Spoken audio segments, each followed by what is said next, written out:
네, 오늘 정치권 이슈들은 조청래 전 여의도연구원 부원장, 더불어민주당 윤재관 정책위 부의장과 자세하게 짚어보겠습니다. 어서 오십시오. 안녕하십니까. 네, 안녕하십니까. 네, 국민의힘이 김포시를 비롯해서 경기도 인접 도시를 서울로 편입하는 메가시티 구상을 광주, 부산까지 확대하겠다 이렇게 밝혔습니다. 또 주민들이 원할 경우에는 충청과 경북권 통폐합도 논의 대상에 오를 수 있다 이렇게 밝혔는데 결국 메가시티 구상을 전국으로 확대하겠다 이런 의미라고 볼 수 있을 것 같은데요. 먼저 조 원장님 어떻게 보고 계십니까? 이게 이제 교통이라든가 통신이라든가 생활권이 많이 확장이 네. 됐지 않습니까? 그래서 이제 행정구역, 행정체계하고 주민들의 생활이 괴리된 측면들이 분명히 있습니다. 이 불일치 현상을 좀 바로 잡아야 되고요. 그다음에 지금 이제 21세기의 세계라는 게 국가 간의 경쟁을 넘어서 대도시 권역 간의 경쟁 체제로 들어갔잖아요. 그래서 기왕에 이게 메가시티 이슈가 불거졌으니까 전국의 행정체제를 재편성하는 그런 정도의 시야를 가지고 가는 게 맞다 이렇게 봅니다. 왜냐하면 제 기억으로는 2010년도인가요? 그때도 행정체제 개편 전국을 60개에서 70개로 쪼개는 얘기가 있었고 그때 창원 통합시, 그다음에 청주 청원, 그다음에 성남, 광주, 하남이 추진되다가 청주하고 창원만 특별법 통과가 돼서 간 사례가 있습니다. 네. 그러니까 여러 차례 추진하다가 멈칫멈칫했는데 마침 이게 메가시티 문제가 수면 위로 올라왔으니까 전국의 행정체제 개편으로 연결시켜서 가보는 게 맞다 이렇게 보고요. 그다음에 문재인 정부 시절에 민주당 소속 지자체장들이 메가시티 운동을 실제로 했습니다. 그때 부울경이 굉장히 제일 먼저 앞서 나갔고 네. 대구 경북권도 아마 그때 논의가 상당히 밀도 있게 됐던 걸로 기억하는데 광주라든가 대전이라든가 요구가 있으면 같이 테이블에 올려서 추진해 보는 것도 좋지 않겠나 이렇게 생각합니다. 네, 윤재관 부의장님. 불장난의 금도가 넘어서고 있다. 금도를 넘어서고 있습니다. 불장난하는 것도 유분수죠. 이렇게 국토의 갈라치기를 계속하는 정부의 모습을 보면서 국민들은 어떻게 생각하시겠습니까? 선거를 앞두고 지금 매표 행위를 하자는 건데 국민들이 이렇게 뻔히 아는 속셈을 드러냈으니 국민들이 가만히 있겠습니까? 반대가 심한 여론조사 결과를 보시면 분명히 아실 수가 있을 겁니다. 부울경 메가시티 관련돼서 말씀을 하셨습니다. 지난 정부에서 부울경 메가시티를 추진했었죠. 근데 그것을 반대하고 지난해 선거 이후에 지방선거 이후에 그것을 공수표로 완전히 죽여버린 사람이 누굽니까? 국민의힘 아닙니까? 그런데 지금 이제 와서 서울을 확장시키자는 내용에 대한 비판이 나오고 난 뒤에 부울경도 하자, 충청도 하자, 호남도 하자 이렇게 하니 그거에 대한 진정성을 어느 국민이 믿겠습니까? 그래서 이러한 불장난은 좀 이제 그만하셨으면 좋겠다는 생각이고요. 제가 왜 불장난이라고 표현을 하냐면 어떤 정책을 결정함에 있어서 그것의 장단점에 대한 분석을 국민들에게 내놓아야 됩니다. 그것을 주장했던 사람들 그런 의무가 있는 것입니다. 무슨 서울을 확장시키는 것이 무엇이 장점이고 무엇이 단점인지 국민들에게 설명해 본 적 있습니까? 하나도 설명하지 않고 지금은 이것이 옳으냐 그르냐 찬성이냐 반대냐만 가지고 계속 강요를 하고 있는데요. 이런 나쁜 정치 이제 중지해야 된다고 생각합니다. 예, 국민의힘이 구상하고 있는 메가시티와 관련해서 당 내에서도 반대의 목소리가 나왔습니다. 오선중진 서병수 의원에 이어서 유정복 인천시장도 반대의 입장을 밝혔는데요. 긴급 기자회견을 열고 김포시 서울 편입은 정치쇼다. 아니면 말고식의 이슈와는 무책임한 일이다. 이렇게 강도 높게 비판을 했습니다. 당내에서 반대의 목소리가 계속해서 나올 가능성에 대해서 어떻게 보십니까? 예, 우선 불장난이라고 그러셨는데 좀 지나친 표현이신 것 같고요. 지금 논의를 시작하는 겁니다.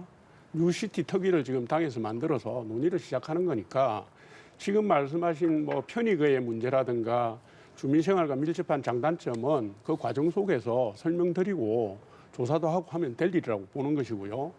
서병수 의원이 반대하는 건 이해는 갑니다. 왜냐하면 부산시장을 하셨기 때문에 수도권 집중화를 반대하고 지방분권을 목소리 높여 외치던 분입니다. 그 정치와 행정의 일관성의 맥락에서 반대를 하신 것 같고요. 유정복 인천시장의 반대도 지금 김포시가 서울에 편입이 되면 경기도라든가 인천이라든가 수도권 전역의 광역자치단체들의 역할과 권한이 재조정되는 문제가 생깁니다. 그러니까 그 부분에 입각해서 뭐 반대 목소리를 내신 걸로 저는 이해하고 있고요. 지금 당내에서 뭐 큰 목소리로 굵은 흐름으로 반대가 있는 건 아닙니다. 그러니까 일부 위원장들이 우려의 목소리를 내고 있는 것도 사실이니까 지금 특위 차원에서 그 문제를 다 수렴해서요. 연구할 건 연구하고 보완할 건 보완하는 절차를 거칠 거다. 이 말씀 제가 드리겠습니다. 예, 어떻게 보셨습니까? 가면 갈수록 커지는 것이 너무나 자명합니다. 왜냐하면 서울 수도권 아니 서울의 자치단체 중에 재정 자립도가 수입에 비해서 지출을 감당할 수 있는 자치단체가 한 10개 정도밖에 불과하고요. 나머지는 재정 자립도가 매우 낮습니다. 근데 지금 김포의 재정 자립도는 30% 수준밖에 안 되거든요. 서울로 만약에 편입되면 여러 지금 재정 자립도가 안 좋은 자치단체에 균등해서 배분되고 있는 자원들이 김포까지 가기 때문에 서울의 강북이라든가 뭐 금천 뭐 이런 곳에 갈 몫이 점점 줄어들게 됩니다. 그러면 그 지역에 출마하는 국민의힘 후보들이 가만히 있겠습니까? 이건 이렇게 가면 안 된다라고 계속 얘기할 수밖에 없죠. 특히나 또 하나 김포의 서울 편입의 필요성에 대해서 제일 먼저 얘기하는 게 교통 문제 아니겠습니까? 지하철을 연장을 해야 된다고 얘기하는데 서울로 편입되는 순간 국비 지원액이 70에서 40%로 확 줄어들게 돼서 서울시의 부담이 매우 커지게 됩니다. 그러면 그 김포 지하철 연장의 문제도 하세월이 더 걸릴 가능성이 크거든요.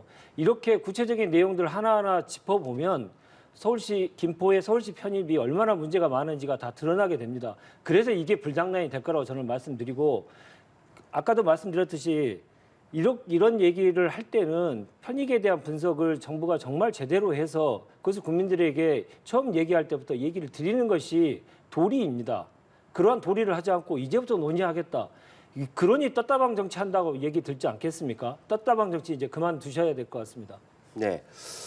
민주당 의원들은 계속해서 지금 반대 입장을 개별적으로 좀 밝히고 있는데 김포 지역구 의원 2명이 모두 민주당 소속입니다. 박상혁, 김주영 의원인데 이 2명의 의원이 주말 사이에 기자회견을 열고 김기현 대표 또 조경태 의원이 김포에 출마해라 이렇게 요구를 했어요. 이건 어떤 배경이라고 봐야겠습니까? 아니 책임을 가진 사람들이 진짜 정치적인 명운을 걸고 이런 문제에 대해서 정면 돌파하라. 본인들이 정말 떳떳하면 여기로 나와라라고 얘기하신 거겠죠. 민주당의 입장을 가지고 계속 얘기를 하는 이 상황에 대해서 자꾸 이제 찬성이냐 반대냐를 가지고 계속 얘기하시는데 민주당의 입장은 분명하게 얘기를 드렸습니다.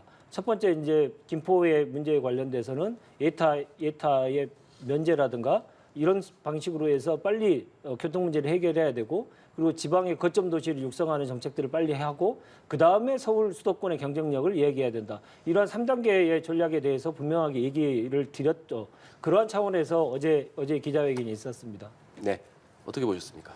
아니 지금 이게 예를 들어서 국민의힘에서 먼저 던진 아젠다가 아닙니다. 김포 시민들이, 김포시장이 또 김포시의 시의원들이 내놓은 논의를 가지고 시작된 거거든요. 그러니까 지금 논의를 시작하는 겁니다. 무슨 편익 분석을 자꾸 내놓으라고 그러는데 지금 논의를 시작하는데 어떻게 편익 분석을 내놓습니까? 그리고 김포시의 2 의원이 무슨 김기현 대표 무슨 특위위원장 조의원 이런 분들을 갖다 김포로 출마하라고 그러는데 그럼 대한민국 나라와 국민을 위해서 지역 정책을 내놓으면 그분들이 다 그 지역으로 가야 됩니까? 이게 굉장히 치졸한 발상인 거거든요. 그분들이 지금 애설거는 그런 정치적 목소리가 아니라 김포 시민들이 원하는 생활권의 문제, 삶의 문제를 가지고 근본 대책을 강구하는 노력을 해야지 지역구 의원들이 이 중요한 문제에 아무 말도 안 할 수 없으니까 나와서 마이크를 잡고 한다는 소리가 그걸 추진하는 검토하고 있는 쪽에다가 지역구 출마해서 한판 붙자 이게 말입니까? 민주당의 수준을 보여주는 것이고요. 이런 식의 의원들이 계시니까 김포 시민들이 더 답답한 겁니다. 자, 이런 상황에서 오세훈 서울시장과 김병수 김포시장이 오늘 만났습니다. 연말 전후로 진전된 형태의 분석된 내용을 내놓을 것이다. 이런 내용들이 오갔는데 그리고 16일에는 김동연 경기도지사와 오세훈 서울시장 그리고 유정복 인천시장이 만납니다. 자, 관련해서 어떤 논의가 이어질 걸로 보십니까? 글쎄요, 만나서 아주 구체적인 논의로 가기는 좀 어려운 시점 아니겠습니까? 지금 이제 시작이 되고 있는 거고요. 김포시의 서울 편입 문제는 사실은 과정도 매우 복잡합니다. 이게 이제 만약에 특별법 방식으로 간다면 상임위 논의도 해야 되고 법안 발의도 해야 되고요. 시민들의 의견을 수렴하는 절차도 거쳐야 되고 그리고 더 구체적으로는 만약 추진이 된다면 경제 문제, 지역 간 경제 문제까지도 고민을 해야 되는 문제입니다. 그리고 시간도 오래 걸립니다. 이게 제가 볼 때는 아무리 짧아도 1년은 걸릴 걸로 예상이 되거든요. 그리고 주변 지역에 대한 파급 효과가 워낙 커요. 인천뿐만 아니라 지금 서울에 인접해 있는 기초단체가 12개입니다. 인구만 해도 거의 500만이 넘는 이 경기도 주민들에게 직접적인 연관된 거라서 이 파급 효과가 굉장히 큽니다. 그래서 오늘 뭐 이렇게 해서 서울시장, 경기지사, 인천시장이 만나는 것은 제가 볼 때는 기본적인 소통의 창구를 여는 의미가 있고요. 정치적 상징성이 더 크다. 그래서 지금 만나서 한번 의견을 수합한 다음에 각 광역단체에서 거기에 따른 후속 작업을 하기 위한 기본 토대가 되는 미팅이 아니겠나 이렇게 봅니다. 어떻게 보셨습니까? 아마추어 국정 운영 방식을 여실히 드러내는 것이라고 저는 생각합니다. 왜냐하면 이 정도 사안을 제기하려면 정부가 자기의 의견을 가지고 그리고 당이 의견을 가지고 당 소속에 있는 지자체 장들을 불러 모아서 우리는 이렇게 하고자 하고 김포는 이렇게 하고자 하는데 서울시는 어떻게 생각하느냐, 인천시는 어떻게 생각하느냐, 경기도야 민주당 소속이기 때문에 빼더라도 자당에 있는 단체장, 광역단체장은 어떻게 생각하는지를 먼저 의견 수렴을 하고 그다음에 발표하는 것이 정책 결정의 바른 순서입니다. 그런데 그런 순서도 다 제끼고 김포시장이 한번 제안했다고 해서 집권 여당이 다른 정책 수단들은 다 버리고 협의할 대상들은 다 버리고 그냥 바로 당론으로 채택하는 하자는 얘기부터 나오니 이러한 현상이 벌어지는 거 아닙니까? 그래서 이번에 회동이 이 3자 간의 회동에서 나올 수 있는 말은 사실 아무것도 없을 것입니다. 왜냐하면 사전적으로 논의하는 과정 속에서 그러한 것들을 사전 논의하고 의견들을 수렴해서 뭔가가 나와야 되는데 그것도 없이 먼저 뭔가 에드벨로만 뻥 튀어났단 말입니다. 근데 서울시 입장에서 보십시오. 이걸 그냥 받아들이겠습니까? 서울시 다른 자치구의 이 반발이 불을 보듯 뻔한데요. 인천은 아예 대놓고 지금 정치쇼라고 비판하고 있지 않습니까? 그래서 3자 간의 회동에서는 나올 게 하나도 없을 것이다. 그리고 지금 3자 간의 회동을 한다는 그 자체가 지금의 국정 운영이 얼마나 아마추어 그리고 무능한 아마추어식이고 무능한 국정 운영을 하고 있는지를 여실히 보여주는 것이다. 저는 그렇게 보입니다. 네. 국민의힘에서는 메가시티에 이어서 개인 투자자 보호를 위한 공매도 중단 카드를 꺼내들었습니다. 국민의힘은 총선 때까지 계속해서 민생을 주제로 한 정책들을 발표하겠다 이런 입장인데 민주당은 기획된 총선용 포퓰리즘이다 이렇게 비판을 했어요. 어떻게 보십니까? 야당 입장에서는 그렇게 보겠죠. 그런데 지금 이제 경제 환경이 굉장히 안 좋잖아요. 이게 이제 그 전쟁이 벌어지고 하면서 대외 환경이 불확실해졌고 지금 뭐 국민 생활도 어려워졌는데 최근에 외국계 투자 자문 회사가 이게 560억 원에 달하는 고의적인 불법 무차입 공매도를 벌였어요. 그래서 그게 적발이 됐는데 이게 공정한 가격 형성도 문제고 신뢰 기반도 흐트러지고 그러다 보니까 이 개미 투자자들이 굉장히 큰 불만을 갖고 있는 게 당연하지 않습니까? 그리고 지금 우리나라 경제가 이렇게 보면은 물가라든가 물가 상승 압력 있죠. 금리 상승, 그다음에 원자재 공급망 불확실 뭐 등등으로 해서 경기 침체라든가 금융시장 불안정의 전조가 조금 보인다는 전문가들의 지적이 있어요. 그러니까 원래 이제 공매도 금지를 지금 요번에 한 것까지 역사상 3번 했거든요. 그러니까 2008년, 2011년, 올해 2008년, 2011년, 그다음 2019년에 코로나19까지 요번에 4번째네요. 그게 다 경기 불확실성이라든가 서민들의 삶의 어려움이라든가 물가라든가 금리라든가 경기 전조 현상이 안 좋을 때 들어간 겁니다. 그래서 지금 정부가 공매도 중단을 1년 동안 일단 선언을 한 것은 지금의 주식시장의 여러 가지 문제점, 개인 투자자들의 어려움들을 수렴해서 1년 이후에 바람직한 대안을 만들기 위한 과정이라고 보시는 게 맞고요. 이 부분을 너무 총선하고 연결시키는 건 좀 지나치다. 정책이 선거에 직접적으로 영향을 끼치는 경우는 별로 없습니다. 그거는 민주당도 잘 알 거예요. 집권 여당도 해봤고 선거 승리도 해봤고. 그런데 이게 총선을 5개월 앞두고 있으니까 모든 걸 끌어다가 그게 민생이든 경제 현안이든 끌어다가 총선 승리를 위해서 한다. 포퓰리즘이다. 이렇게 몰고 가는 건데 지나치다 이렇게 봅니다. 네. 총선과는 관계가 없는 정책이다 이렇게 말씀해 주셨는데 부의장님 어떤 지나치지 않습니다. 그동안 민주당에서 얼마나 많은 계기에 공매도에 대한 손을 봐야 되고 공매도를 금지해야 되는지에 대해서 계속 얘기해 왔습니다. 그때 집권 여당이 한 번이라도 화답을 하셨습니까? 화답을 하지 않다가 갑작스럽게 하시니 그런 얘기가 나올 수밖에 없고요. 저는 개인적으로 공매도에 대한 금지를 한 거에 대해서는 저도 찬성입니다. 그러나 지금 이 상황에 대해서 정말 포퓰리즘이 아니라고 한다면 집권 여당이 꼭 해야 될 일이 하나 있습니다. 내년 6월까지 한시적으로 좀 금지되어 있는데 근본적인 제도 개선책을 어떻게 마련할 것이고 어떤 걸 검토할 건지를 국민들께 알리는 것입니다.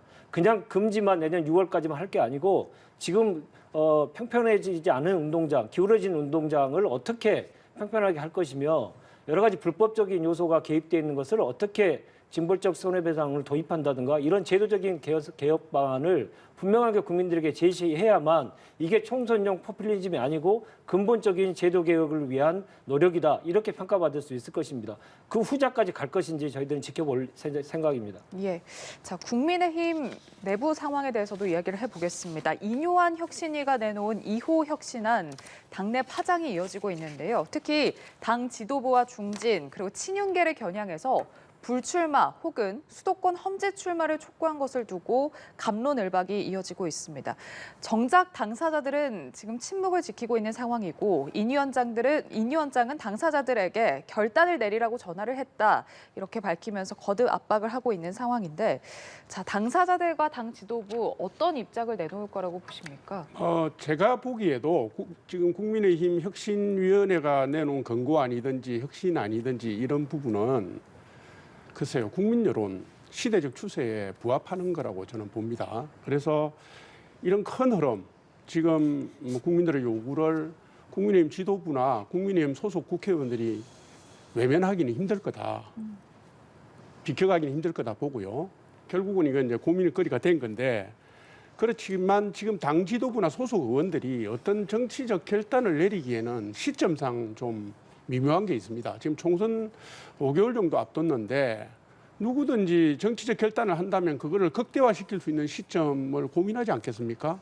그래서 제가 볼 때는 인요한 혁신위원회가 내놓은 혁신안은 혁신위원회가 활동하는 기한 12월 말이죠. 그 뒤로 좀 갈수록 당내에서 구체적인 행보 결정으로 이어지지 않겠나. 일단 혁신위에서 내놓은 안은 당에서 받아들여서 건설적으로 대안을 만들 거다. 저는 이렇게 예상합니다. 예, 민주당에서는 국민의힘 상황 어떻게 바라보고 계십니까?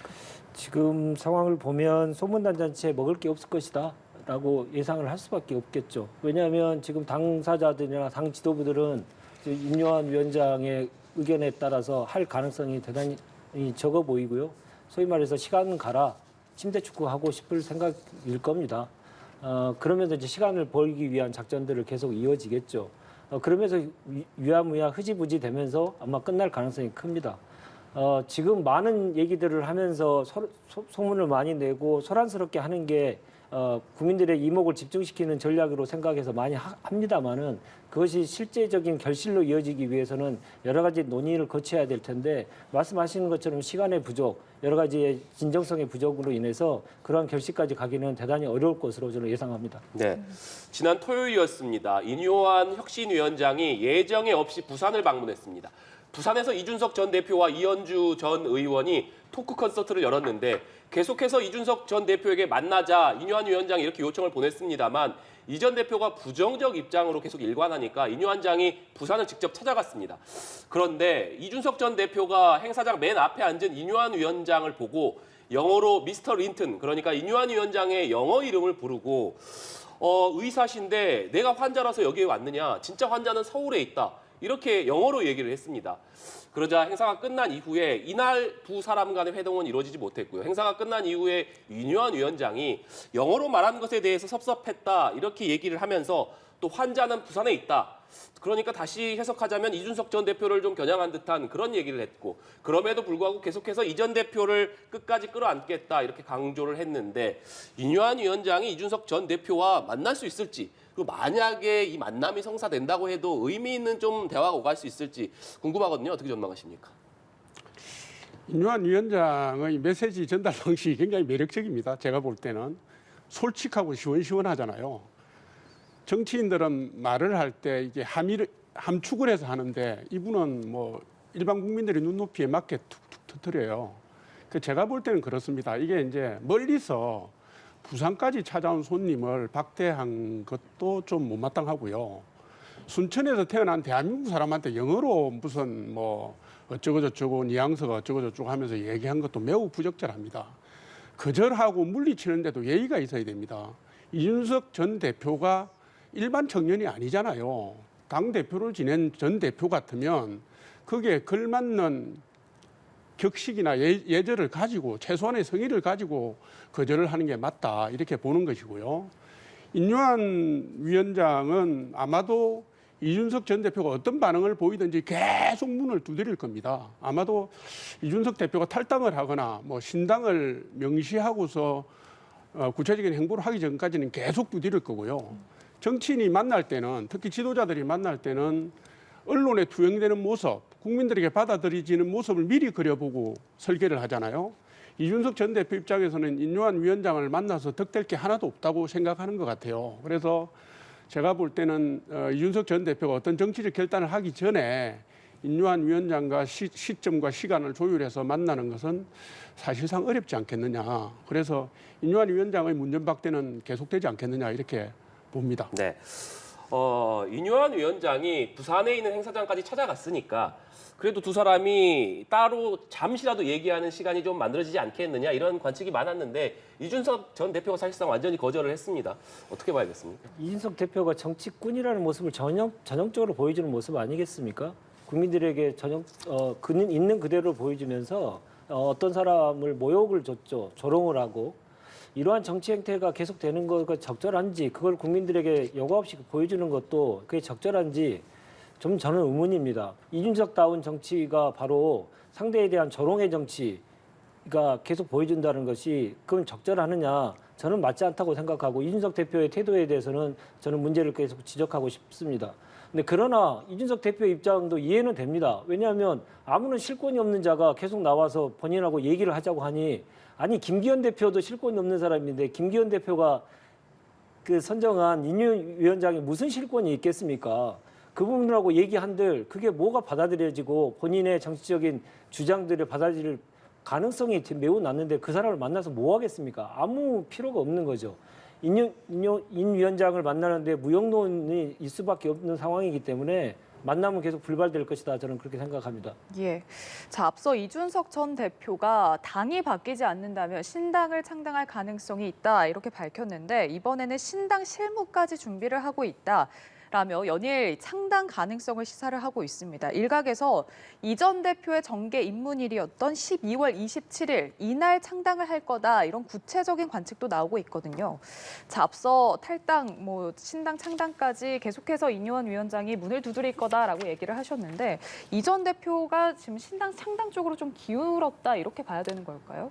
예, 자꾸 느낌은 한쪽으로 몰려가는 느낌이 들어요. 그게 이제 정치적 상황이 그렇지 않으면 이준석 전 대표가 스스로 의도했던 이게 선택지가 점점 좁아지고 있습니다. 그런데 제가 볼 때는 이렇습니다. 이준석 전 대표가 나이에 비해서 상당히 노예한 측면이 있어요. 그래서 아직까지는 대통령실이나 당과 관련해서 벼랑 끝 협상 여지까지 닫은 건 아닌 것 같다. 제가 볼 때는 뭔가를 기다리는 듯한 느낌이 좀 들기도 해요. 그래서 신당 창당하면 지금 당장 하면 되지 왜 12월 27일 설이 나오겠습니까? 그 얘기는 뭐냐면 총선 국면이 코앞까지 갈 때까지 그리고 총선의 구도와 지형이 좀 더 구체화될 때까지 계속 압박하겠다라는 의도로 보여져요. 그래서 지금 이준석 대표의 당박 행보, 당을 지칭하고 공격하는 행보는 제가 볼 때는 12월 중순까지는 계속 가속화될 가능성이 있고요. 정치라는 게 모든 가능성이 다 열려 있으니까 또 모르죠. 12월 달에 당 지도와 모종의 협의를 통해서 통로를 개척할지도 모릅니다. 그래서 저 개인적인 입장은 한쪽으로 몰려가고 있는 건 맞는데 최종적인 가능성까지는 아직 맞닿기에는 시점상 이르다 이렇게 봅니다. 협상의 여지는 남아있다라는 말씀이셨는데 앞서 이준석 전 대표가 신당 창당과 관련해서 이념적 스펙트럼을 넓게 가져갈 것이다 라면서 민주당 비명계와 접촉을 하고 있다 이렇게 밝혔거든요. 네. 가능성에 대해서 어떻게 보십니까? 그냥 좋은 말로 한 겁니다. 그냥 그 총선 공천에 떨어진 사람들 이삭죽게 하는 것을 그렇게 좋게 표장한 건데요. 그걸 속을 국민은 아무것도 없다. 저는 그렇게 단언합니다.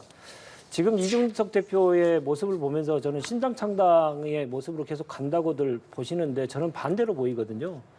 나 창당 안 할 테니 아니 우리 협상하자. 협상해서 나에게 어떤 권한을 분명히 주고 나의 공천권을 보장해라. 아니 그래야 윤석열 대통령도 총선 이후에 탄핵을 모면할 수 있는 거 아니냐.